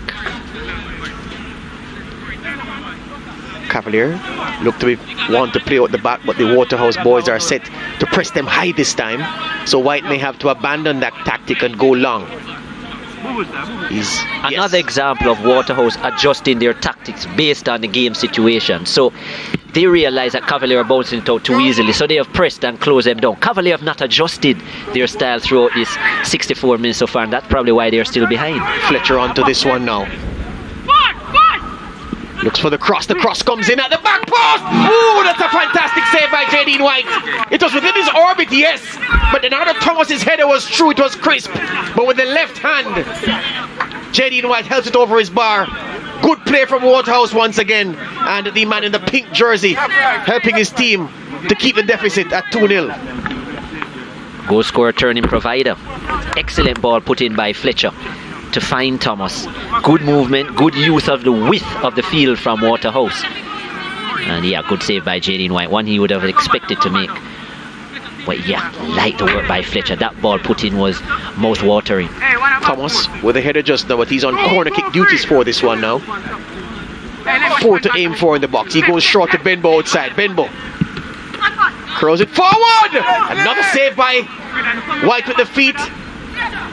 And it was Fletcher whose shot was turned away. That could have been the hat-trick. Actually, yeah. It looks like Leslie. Yeah, it was Leslie. The hairstyle and the angle is fooling me right here. Yes. Gonna send a message to the Waterhouse Lackluster defending again. Someone needs to either dye their hair or take a haircut. Thomas. To Thomas. To Beadle. Ooh, fancy ball control. He almost lost it. Nice move by Fletcher though. And Leng, bit rough in clearing his lines, and Fletcher takes exception to the challenge, and now we have a bit of hargy-bargy over there in the 18-yard box, and Fletcher now complaining to Odette Hamilton, who shows him the yellow card because he instigated the whole fracas with his posture. Fletcher. Yeah, silly. You're 2 goals up, you scored them. Why do you need to get in the middle of that? Waterhouse are bossing the game easily, controlling it. Why get yourself in trouble and run the risk of being sent off? So this is what happened. So he took exception to Leng's challenge, and Leng just responded with words, and look at Fletcher now. He was banged into by Campbell, and he was saying to the referee, look, he barged into me. She hooked him for starting it all. Yeah, he was substituted in the opening game moments after scoring for the penalty spot against Montego Bay United. He was withdrawn, and his number looks to be up here once again. Well, James is coming out. I see a number 9 up on the board for Waterhouse. I'm surprised they're taking off Fletcher because he's been playing well. I'm not sure if the incident, they just want to calm things down. But 2 goals, and that last opportunity that was created was Fletcher as well. Yeah, this is the first goal. Yeah.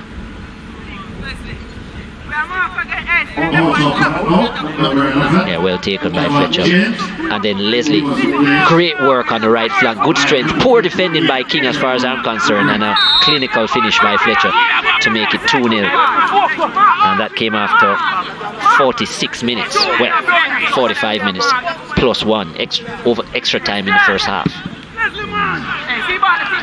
That ball is lost. Deveroy Gray came off the bench to score in the first game, and he's also gotten a run out. So Moulton and Gray in, and I'd have loved to have seen Fletcher and James out. Yeah, Fletcher and James out. I'd have loved to see Andre Fletcher get his hat-trick, but my gosh, the Waterhouse bench have taken me out of my misery with the Fletcher-Leslie mix-up ball game. There is number 28, Deveroy Gray. And a winning goal in last week's encounter. Yes, the second goal proved to be the winning goal.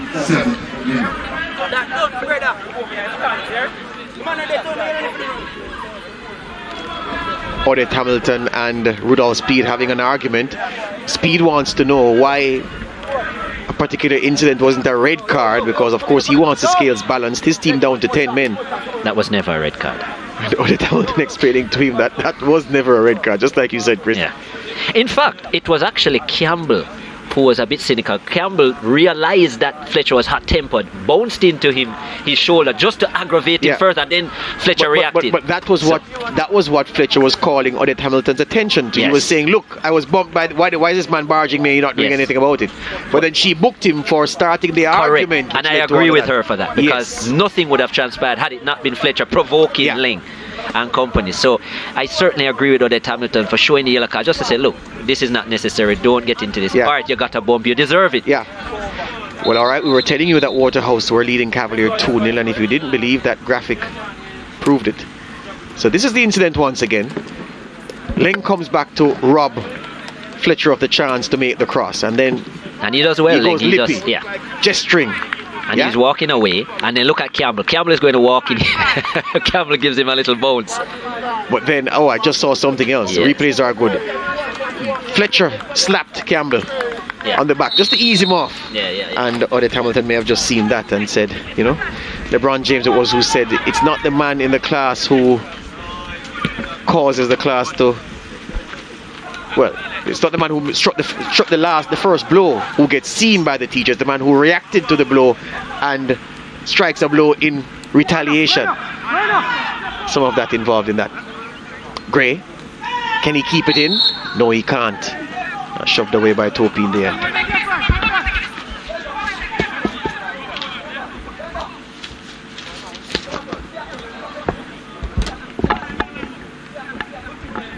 So we're into the 71st minute. The screen doesn't say it. Well, it does, because there's a red beside the Cavalier name that indicates that one red card that happened in the first half. Brian English sent to think about his anger management issues early by Odette Hamilton, laying out of defense early. Wilson being told to allow it to run into touch by his centre half partner Cockings.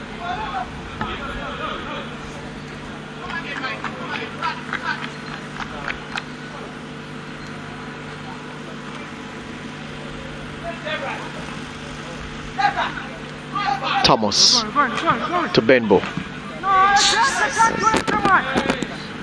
Damages the Sportsmax camera near side. Or the microphone.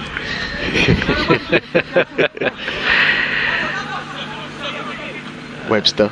I wonder if the operator was damaged as well. Nah, he was born damaged. Thomas forward to Gray. I set you up nicely for that one. Gray back. Ooh, sliding in his Webster. Thomas had to get his foot out there fast. But a very uphill task for Cavalier, you'd feel, to get back into this game. We're in the 73rd minute, down to 10 men. Down 2 goals. I'm wondering what Rudolph Speed's plan is. So he's down by 2-0. Is it damage control, or is he going to still try and get back into this one? Because if he is, I haven't really seen him make any attacking changes thus far. As if on cue, Colin Anderson is getting his boots ready, so he looks as if he's going to enter the fray anytime now. Webster forward to Atkinson. Lovely first touch by Atkinson, lovely into his stride.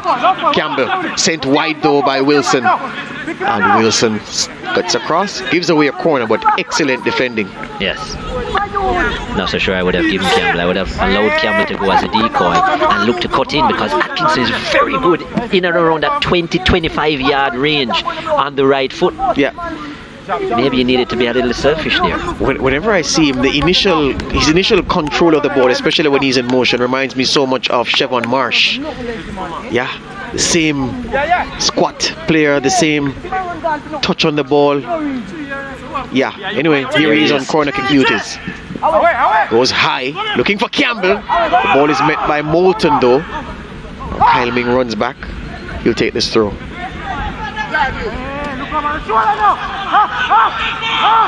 Maxwell to King. And I'm hoping the change will be a sacrifice of maybe one of the midfielders or so. Or maybe up for a back three, take off one of the wing backs. And yeah, instead of maybe removing one of the forward players. I wouldn't want to see a straight swap. I would like to see some bravery by Rudolph Speed. Yep. Benbow into the path, bending it in the path of Gray. Gray's first touch is good. Thomas back to Benbow. Well, it must be said, this man Webster is not been in the second half much at all. No. Probably a bit tired too. So meanwhile, Chevron Stewart is getting ready to come in for Waterhouse. As if there wasn't enough quality in the Waterhouse midfield. The ex-St. George's man, magical player in his schoolboy days, is getting ready to make them even more dangerous.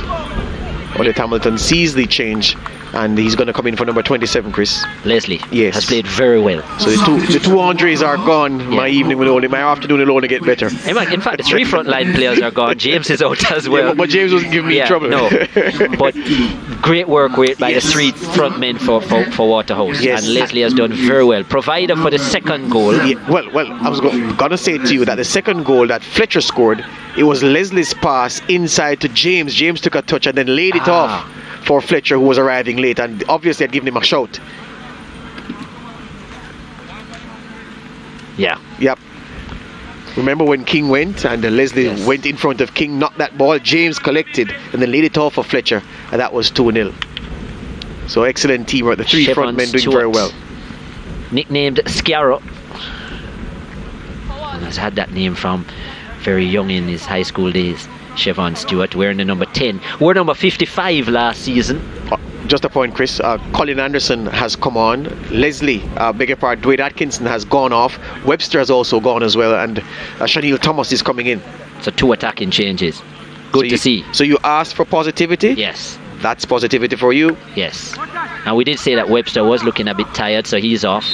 Chanel Thomas, excellent player for Jamaica College in his schoolboy days as well. He was a main frontman, very talented, good pass of the ball. Hasn't been as clinical as I would like to see him in the Premier League, but certainly has that quality about him. Touch player, good in the air, good on the ground. The Cavalier number 17, and then Colin Anderson. What raw pace! Yes, sir.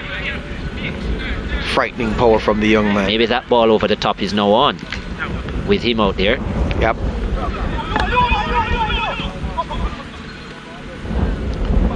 Ling works around Stewart. Murray out to Campbell, back to Ling. King now. Rudolph Speed has brought on the Campbell with good control by Campbell. Ball inside, and Thomas has time to effect the clearance. Colin Anderson was sliding away there. The ball played just behind him. I thought Chanel and Anderson were running in the same line, which was the problem. There was no stagger, and that's why that ball went behind both of them. One should have just dropped off just a little. Right on. One ball killed both. Right on. Yeah. So a little bit of miscommunication there. Not the best running by both those forwards. Here's the ball over the top as we expected. Nice ball. Lovely take by Campbell. But just look here. Both of them in the same line. Campbell again. And he dribbled that into touch. So the Cavalier sent 4 by Rudolph Speed as he intent is clear. He's going down fighting. He's not shutting up shop at 2-0 with 10 men. He's going to see what he can pinch from this game. A frustrating afternoon for the Cavalier technical director, because really and truly, if there was one team to be 2-0 up at half time, it ought to have been his, given the quality chances they created but missed. King dribbling out of defense and robbed by Stewart, and the ball flicked around the corner, turned over. Thomas again, just losing the ball too easy. Cavalier. Nick O'Shea Murray guilty on that occasion. King over dribbling before. Moulton to Gray. Back to Moulton. Now Beadle. All the way back to Cockings. Waterhouse can take their time. In front, and they have a man extra. Cockings now being closed down by Anderson. So finds Benbow up front. Thomas now. Time and space in midfield. to find Benbow. Now Thomas. Inside to Stewart. Nice flick to Thomas. Into the path of Stewart. Oh, but it was between Stewart and Gray, who were leaving it for each other, it seemed. And King shepherds it out into touch. Lovely skill by Chevron Stewart there. That's just what he can do. One of the most exciting number 10s to come through schoolboy football. Did say it in his interview that he's not back up to peak fitness yet. Yeah. George, but he's working his way there. There is he.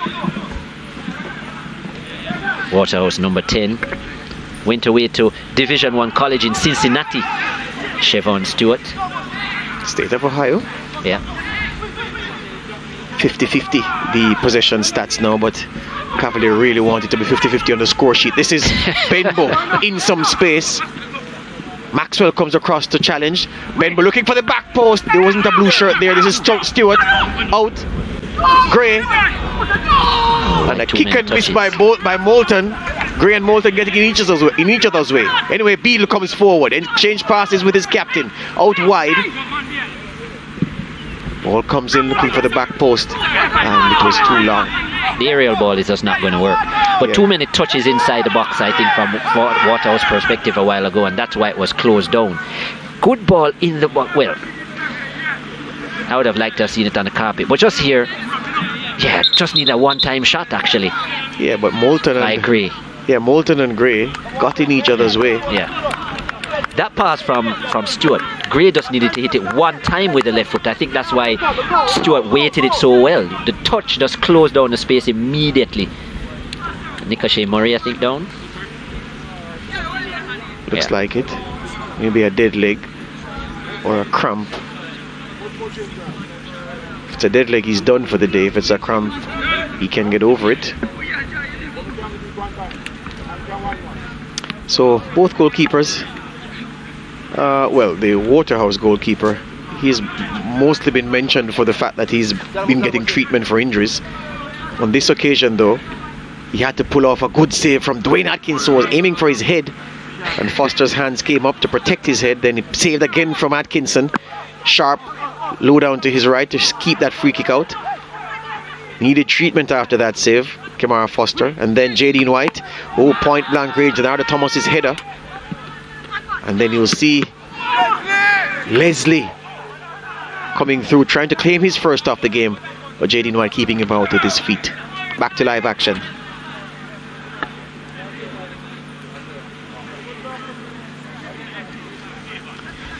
'82nd minute. I hear that the Waterhouse executives were making fun of the Cavalier executives at halftime because they were saying, well, the roles are reversed. In the final last year, we were 1-0 down and a man short. Today, we're a man up and a goal up. Well, at halftime, they were 1 up. So, there you go. Saved myself there. This is Howell. Forward to Thomas. Denardo Thomas now. Moulton goes wide to Beadle. Back to Thomas. Waterhouse have really been the dominant team this afternoon. They've been impressive, we can say. And when you look at overall head-to-head statistics, they've been ahead as well. Thomas runs into space but can't find him. Is Ming's pass. And weaving run goes. On a weaving run went Benbow. Stewart now. Thomas down the right side, the left side, trying to find the cross on the right side. Beadle was there, but Beadle can't keep it in. It's a goal kick. Thomas's pass was misdirected, although the effort acknowledged by Deveroy Gray, who was near enough to the back post to be interested in that one. They've met 15 times, George, in Jamaica's top flight. Cavalier have won 4, Waterhouse have won 6, and there have been 5 draws. So it's been tight. It's been tight, but Waterhouse has the edge for sure, and this will be, well, if it continues this way, victory number 7. Stewart has some time. Finds Benbow. Back to Stewart. Outside without even looking, knew that Ricardo Thomas was giving him the overlapping option. Sells him short though, Thomas. Stewart battling, but Maxwell under pressure now from Stewart. Penned in, uses Ming. Good closing down by the Waterhouse forwards. Maxwell under pressure, goes back to his goalkeeper. The big boot by Jadine White. Does it reach half line? Colin Anderson's first touch is good. Trying to find Chanel Thomas, but it finds its way upfield to Benbow. Howell now for Waterhouse. Back to Thomas. Back to Howell. Cavaliers frontmen have backed off, allowing Waterhouse to go back comfortably. Cockings wide to Beadle.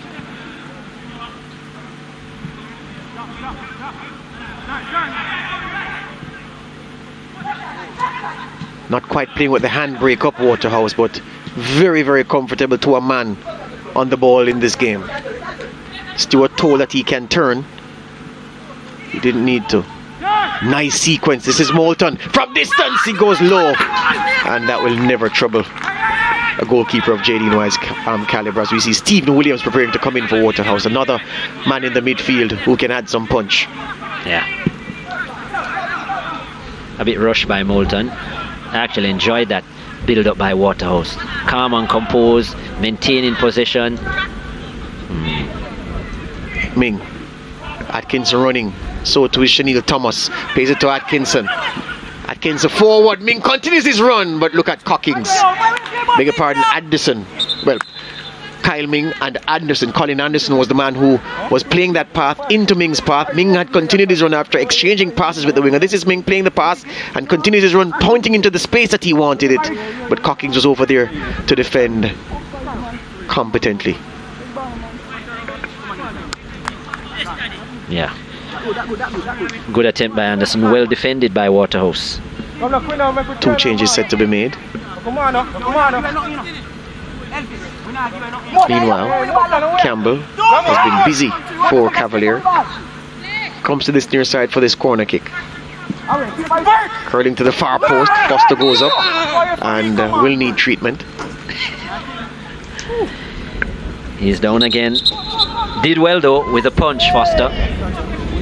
And I must say it's been a very flat performance from Cavalier, especially after they conceded that first goal. Very flat. Disappointing considering they're defending champions. Here is that moment again with Foster. He was brave initially, Foster, getting in the thick of things to thump away. Here he is getting right up there with the tall players of Cavalier, Topi especially. I don't think Topi did much wrong though. Didn't look to make himself any bigger, Topi, just challenge for the ball. Stephen Williams comes in to replace Cardell Benbow, and then number 13, Ricardo Thomas, being given an early afternoon. Not used to seeing him substituted, Ricardo Thomas. And number 16, Kimani Campbell. And Kimani Campbell coming on to replace him.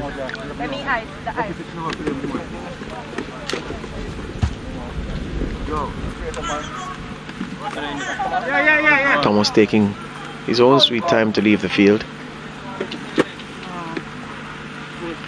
Foster is back up. I think he'll live, Chris. Goes back down again.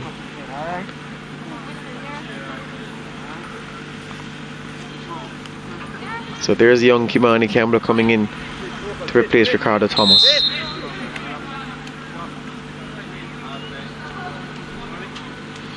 Substitutions took place in the 86th minute. Back to live action we are. Cockings instructed to send this one long. He obliges, looking to hit Devroy Gray. 2 Cavalier players there blocking him. King can only play it into touch. Waterhouse have a throw high inside the Cavalier half.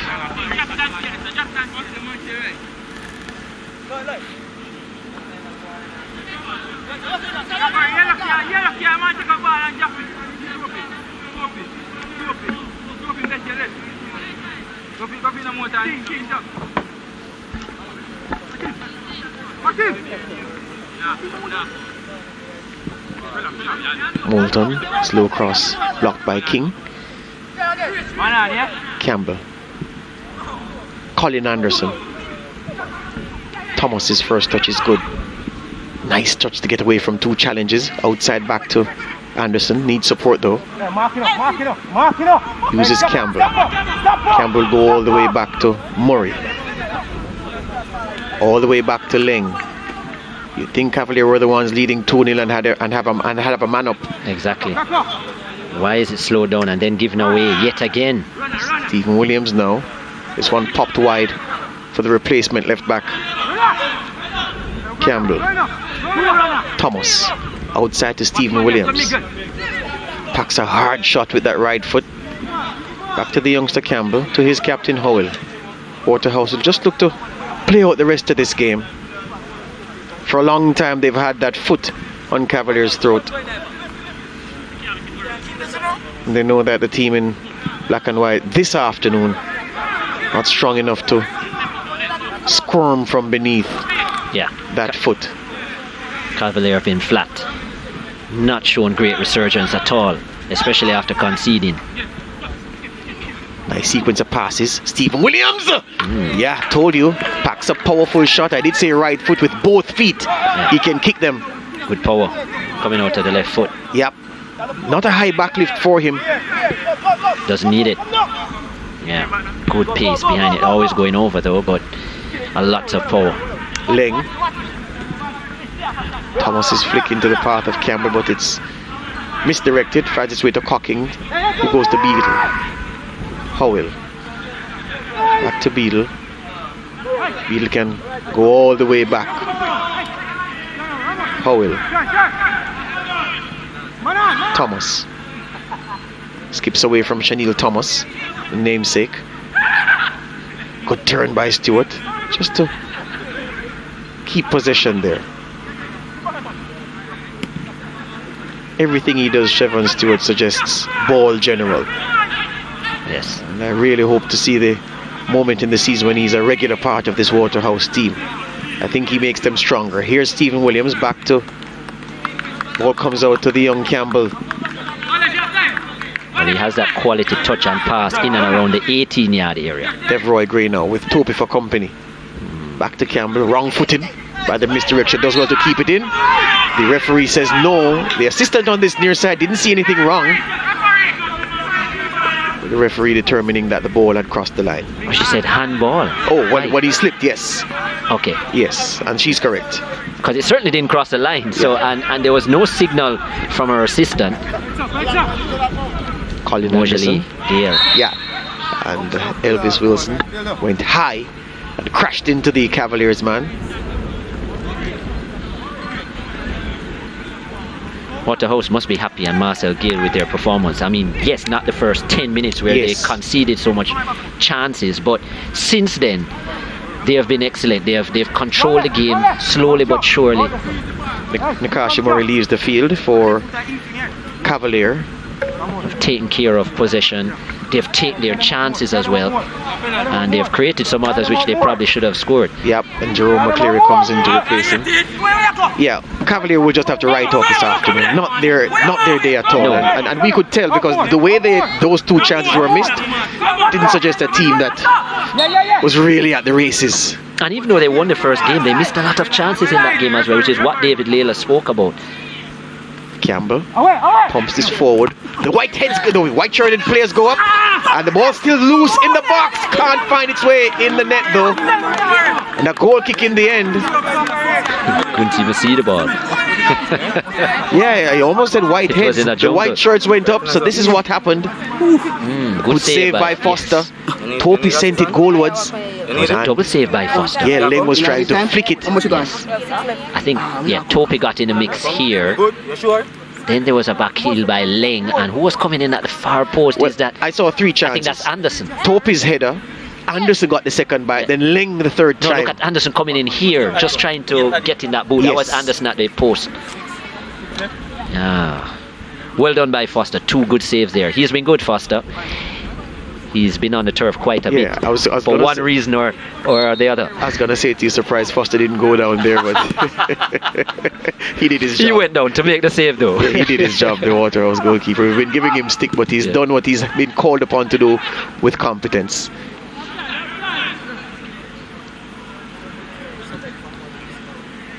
They're two-time champions, Waterhouse. They haven't won this competition since 2005-2006. I tell you what, the other title came back in 97, 98. I remember that 97-98 one like it was yesterday. Was Jeffrey Maxwell was the Yes, head sir. coach? Yes. A team of some wonderful players. The best crosser I've ever seen in Premier League football played for them. Good turn by Devroy Gray to get rid of Topi for the minute. Can he get the cross in? He runs out of real estate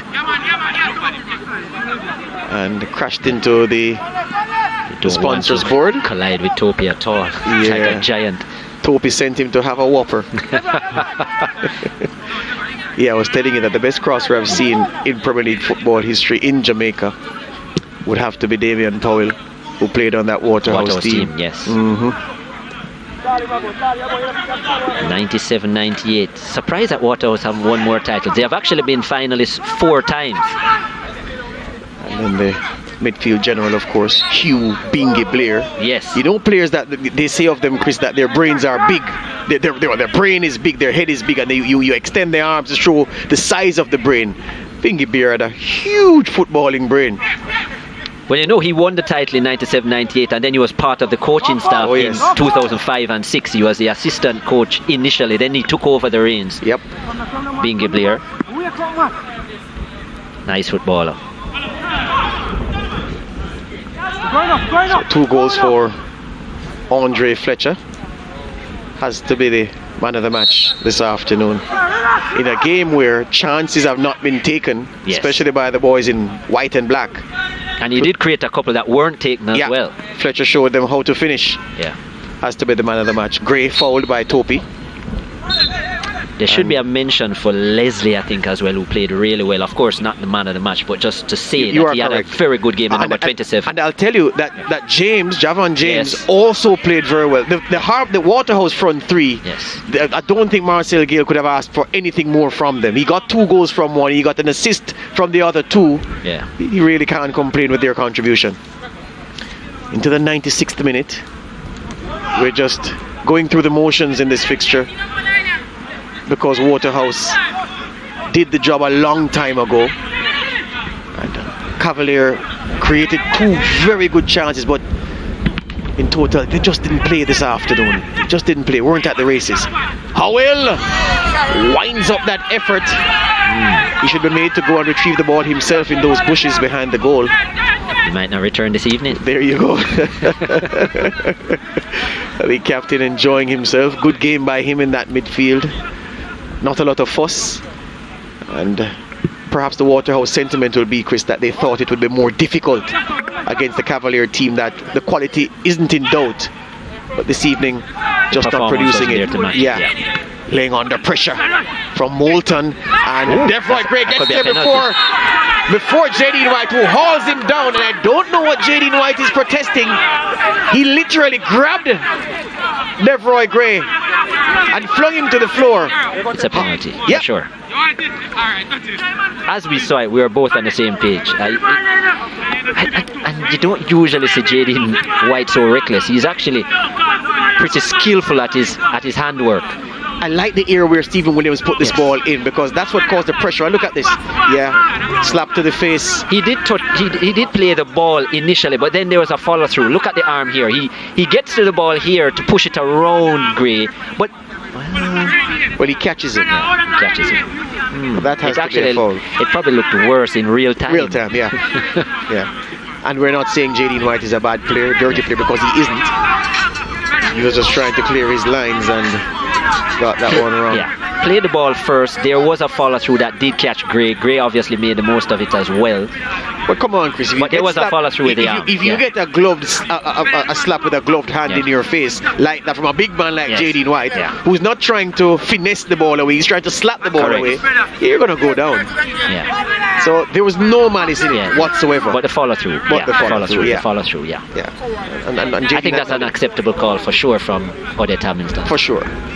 I think JD White belatedly acknowledged the referee's reason for giving. I'm not so sure about that.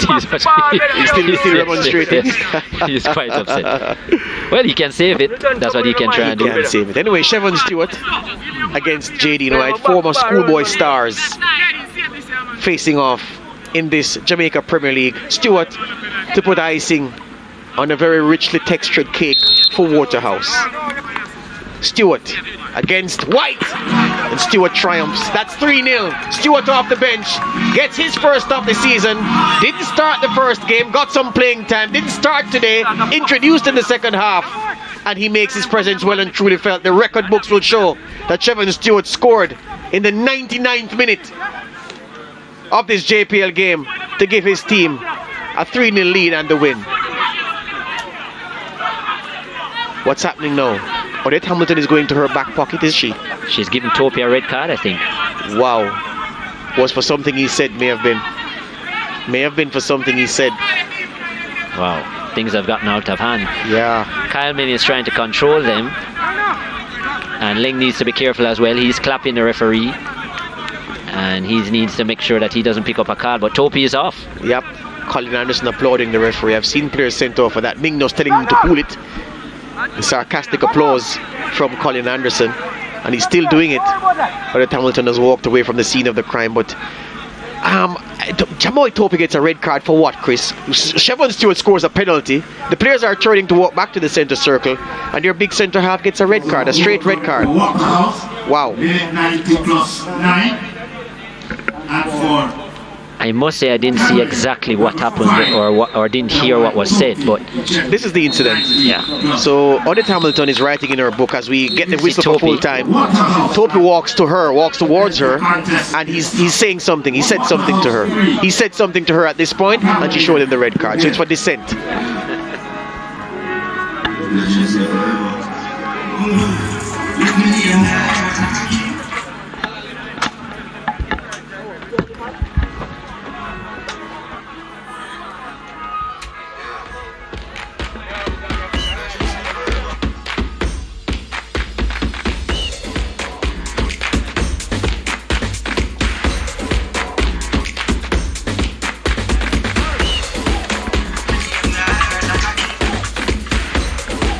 So there we see Andre Fletcher, 2-goal man. He certainly is a man of the match. 3 goals on the day for Waterhouse, and an emphatic victory in the end over defending champions Cavalier, and Chevron Stewart scoring the 3rd for them from the penalty spot. And an important 3 points for Waterhouse. They are 2 from 2 on the season, and 6 points. They are now joint top of the Premier League table with Mount Pleasant on 6 points, and a disappointing performance from Cavalier Football Club. Certainly a flat performance, especially after the first 10 minutes, and that was disappointing to see. And then when they went a goal down, that was basically all she wrote. Let's have a look at the highlights. It was Cavalier on the front foot initially. Dwayne Atkinson, excellent down the line. Good skill, good pace. And Courtney Allen couldn't find the back of the net. What a chance that was. And then look at this for a second chance. It falls to Leng all alone. The goal at his mercy, and hitting the crossbar, mistimed it badly. And then Waterhouse with their first goal. Andre Fletcher, not the best defending from Cavalier, it must be said.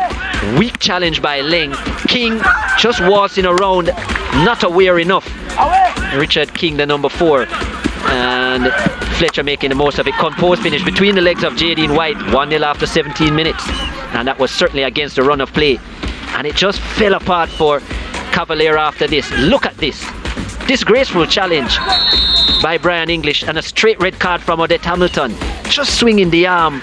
And there's no place for that in the game. And rightfully so, a straight red for the midfielder of Cavalier. Reduced to 10 men, down a goal, and it was about to get worse.